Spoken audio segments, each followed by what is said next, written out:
जय माता दी। जय मां कामाख्या। जय श्री महाकाल महाराज। ओम नमो नारायणाय। ओम लक्ष्मी नारायणाय नमः।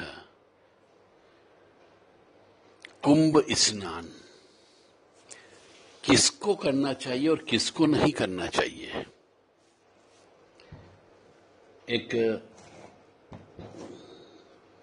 प्रचार प्रसार होने की वजह से, सूचना क्रांति होने की वजह से, इलेक्ट्रॉनिक मीडिया होने की वजह से कुंभ स्नान के बारे में इतनी भ्रांतियां फैला दी है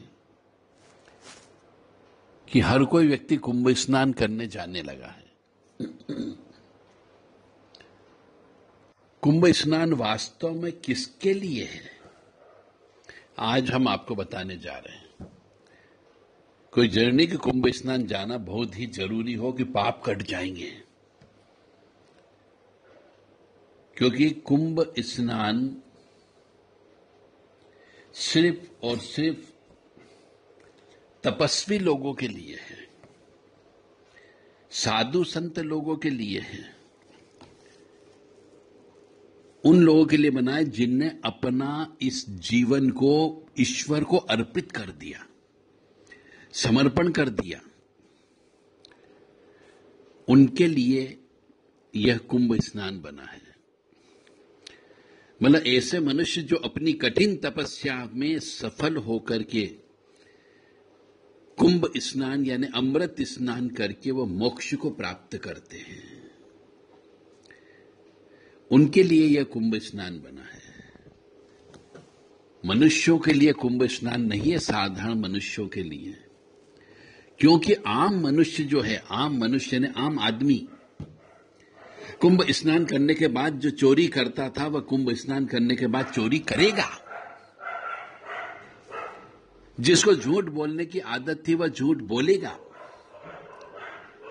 जिसको दूसरों की बुराई करने की आदत है वह बुराई करेगा।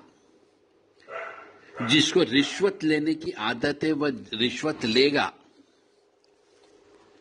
और वह वही काम करेगा स्नान करने के बाद भी जो करता आ रहा है। वो उसका मन नहीं बदलेगा, उसका दिल दिमाग नहीं बदलेगा, उसकी आत्मा नहीं बदलेगी, उसकी सोच नहीं बदलेगी। यानी कि जिसको पैसे में घोटाला करने की आदत है वह घोटाला करेगा। यानी कि आम मनुष्य जिसके साथ में परिवार लगा हुआ है, जिसके कर्तव्य हैं, वह वही काम शुरू करेगा वापस कुंभ से स्नान करने के बाद। जब वह अपनी इन आदतों को नहीं बदल सकता, अपने आचार विचार व्यवहार को नहीं बदल सकता, अमृत स्नान करने के बाद भी, यानी कुंभ स्नान यानी अमृत स्नान, यानी अमृत स्नान करने के बाद भी यदि वो अपनी इन बुराइयों को त्याग नहीं सकता, तो कुंभ स्नान का कोई मतलब नहीं। फालतू भीड़ बनाना है, कोई पुण्य आपको नहीं मिल रहा है।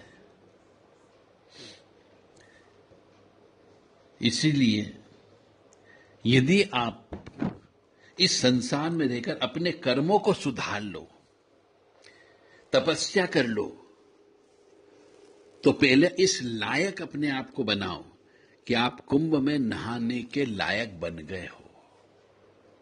यानी आचार विचार व्यवहार आपको इन वेदों से, पुराणों से,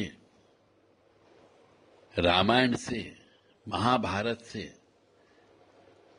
आपको लेना है और अपने आप को परिवर्तन करना है। जब इस योग्य बना दो कि आपने जो भी इन नियमों का पालन करके अपने आप को